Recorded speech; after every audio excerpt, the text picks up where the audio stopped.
Hi, my name is Matthew Martin. I'm a U.S. Army veteran. I came from the 1st Ranger Battalion. I've served in many other units since then. I'm a volunteer here in Puerto Rico with Warfighters Relief Disaster Team. Currently working at the Zoológico de Puerto Rico, which is the only zoo in Puerto Rico. Behind me are my two buddies, People and Cindy. Amazing friends. 52 and 40 years old, and the average hippo only lives to 40. Obviously very happy, healthy hippos. Here's the pool. Our mission was to clean this pool out for the hippos. Without that cooling area, the hippos aren't going to live much longer. It took us a whole day with 10 people to clean this pool out. First phase, clean it out, bleach it, let the hippos take a break, get them in the pool, pull them out as it is now, and now they're bleaching the pool again to sanitize it. This zoo is important to me as an American and as a human, because as a child, this is one of the places that I went to learn more about the world. What made it so fantastic? Why was it so important to take care of every element within this great earth of ours? So with that said, why is it that the kids of Puerto Rico can't enjoy the same things that we as children had? This zoo is seriously underfunded. $10 million is the estimate what it takes to run this zoo properly. It gets roughly 10% of that. It's unfortunate that the territory of Puerto Rico has a representative that has no vote in the Congress. They have no members of the Senate. Without that, how are they going to get the representation they need, to get the funding they need to keep this zoo operational? It's important to me. It's important to my team members. We're out here every day. Temperatures 90, 95, almost 100 degrees. The humidity above 90%. Doesn't take long to work up a sweat. If you look at me covered in sawdust, and you may not see it, but my clothes are dark because I am drenched with sweat, as are my team members. 3 of us have almost gone down to heat exhaustion. I hope this is important to you as it is to us. It is very important to the people of Puerto Rico because we've already had a lot of volunteers come down here, many key figures in the community that put us on the radio. Please help us out.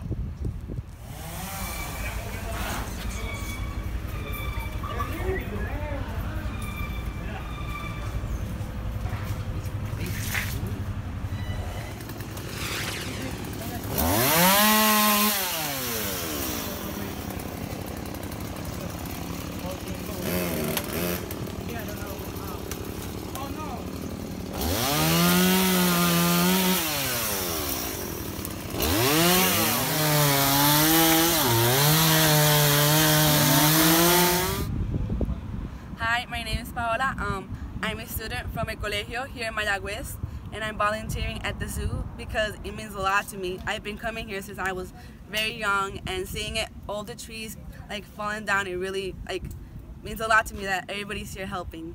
Thank you.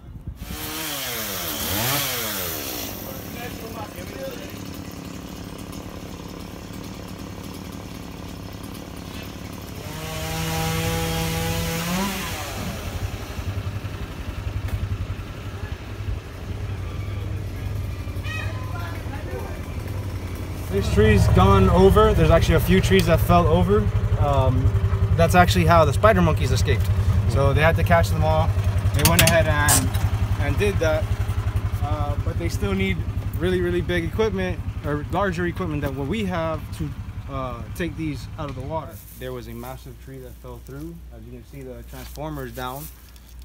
Luckily, the transformer didn't touch the water, didn't contaminate the water at all. Through our efforts and everything we did, that tree is cleared, the debris was cleared. We were able to help start the generator the first day, ¿verdad? The primer día, we were able to turn on the generator, so it was actually starting to work. Right now they have a 50 kilowatt generator that they do need a battery. One big thing that this park is missing is a generator mechanic. These guys have plenty of generators not working. They need money, funds, or mechanics willing to do the work. You know, the first thing that the team do is open the area to start up the generator, and that helps us to maintain the legs in an optimal condition for the animal.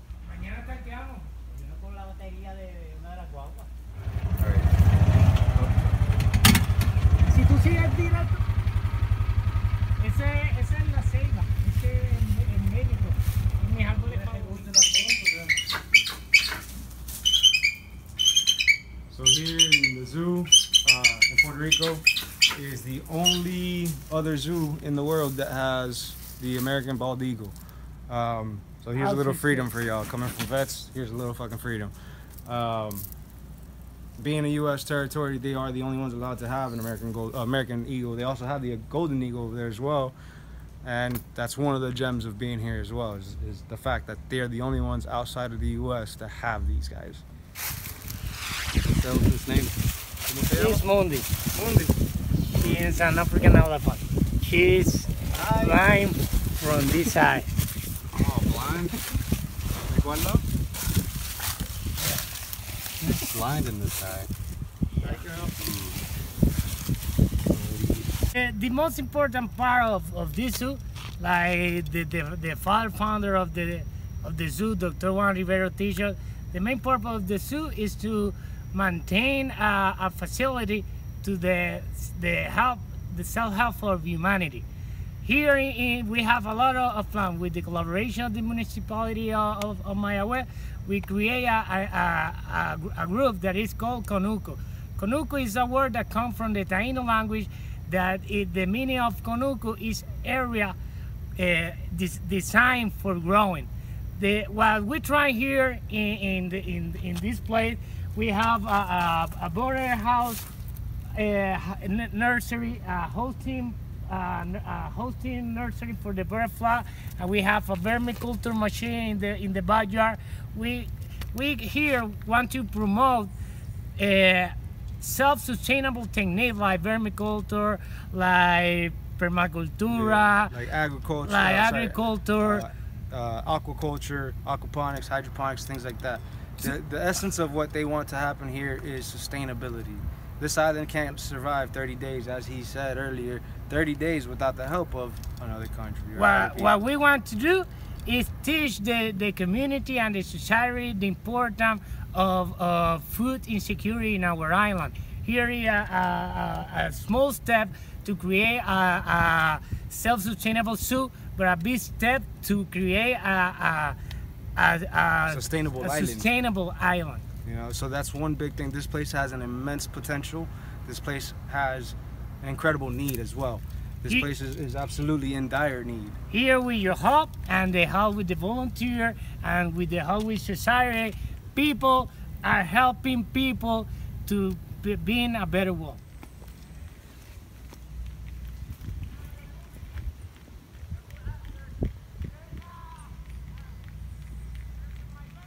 So each one has different butterflies from what I was told. Each one takes specific plants, which is why they have that right next door. So they have different species of butterflies in here with specific plants that they've nursed on right next door. No pun intended, because it's some of the best shit around. You know, so this is where they do their own composting. Again, reiterating the sustainable aspect of the zoo they want, and they've kind of mandated the way it is, because that's how the original founder of the zoo wanted. They wanted to show, hey, look, we can be sustainable, we should be sustainable, which is how the world should work. The world should be sustainable. It's the only way that the world is going to survive is by sustainability. You know, hydroponics, aquaponics, things like that. You know, so this is them doing their efforts. One little thing that they actually offered us was this 6-wheel gator, the John Deere. Just needs a little bit of help. Needs a starter, battery, and someone to kind of check it out, see what's actually wrong with it. We are definitely in need of something like this to get up into the mountains that we typically wouldn't be able to get into. Also, for the situations that a car wouldn't be able to get into, we use that. So a starter, battery, you know, anyone that's willing to come through and help us out with this and let it, you know, so we can acquire this, be awesome. We really do need the help. You know, it's kind of one of the things that are, again, just help, volunteerism. It's for love. It's not for money. We're just a group of volunteers. We're a group of veterans ready to do this, you know. So, come on. Got a weight on her. Go ahead. So she got hit in the back. As you can see, if you can see through the water, she got a couple bolts on them with the weight. So she doesn't float right. So that's why they have her in a little bit smaller of an area, from what I've been told. She's a really old sea turtle. Awesome stuff. She's really nice. She likes to be pet. You know, so again, reiteration of love for animals. We do it here for the animals.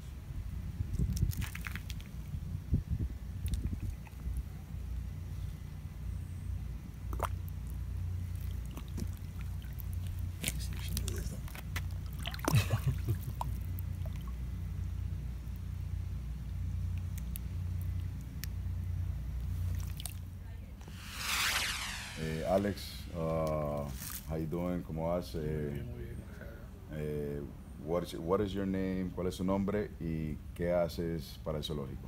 Bueno, mi nombre es Alex Javier Vázquez Estrada, soy el superintendente del zoológico, Dr. Juan A. Rivero. So his name is Al. Obviously you heard his name. He's the superintendent for the zoo over here in Mayagüez. ¿Hace cuánto está el zoológico aquí en Mayagüez? El zoológico lleva en operación alrededor de 54 años. So the zoo has been operating for 54 years. What was the ¿Qué significa el zoológico para Mayagüez y para Puerto Rico? Bueno, el zoológico de Puerto Rico, ubicado en Mayagüez, es un patrimonio nacional. Orgullo de los mayagüezanos del área oeste y de todo Puerto Rico por ser el único en su clase. So the zoo is a national treasure, and it is the pride and joy of Mayagüez for being the only one of its kind on the island. ¿Qué tipo de desastres sufrió el zoológico durante el huracán? Bueno, específicamente el zoológico a nivel estructural recibió muchos daños, sí, en las exhibiciones, en las verjas, se recibió mucho daño debido a los muchos árboles caídos sobre las exhibiciones, sobre las verjas, pero hay una buena noticia y es que la colección animal no sufrió daño. Okay, so the damage was very, it was a lot of structural damage. It was a lot of structural damages. And then the exhibitions were messed up because of the trees and the fencing and everything like that. But there is good news. There was no damage sustained to any of the animals, and all the animals are doing well. Y por último, ¿qué es lo que necesitaban tú y qué es lo que necesita tu gente para que el zoológico vuelva a echar para adelante? Bueno, pues recabamos la ayuda de la ciudadanía, así como ustedes lo están haciendo, grupos voluntarios que si unimos esfuerzos vamos a echar al zoológico hacia adelante lo más pronto posible. Entonces lo que necesitan es más voluntarios. What they need is volunteers. What they need is help from the community to come in so they can continue to put in work. Groups like ourselves to continue to come in and put in work to bring it back up to speed.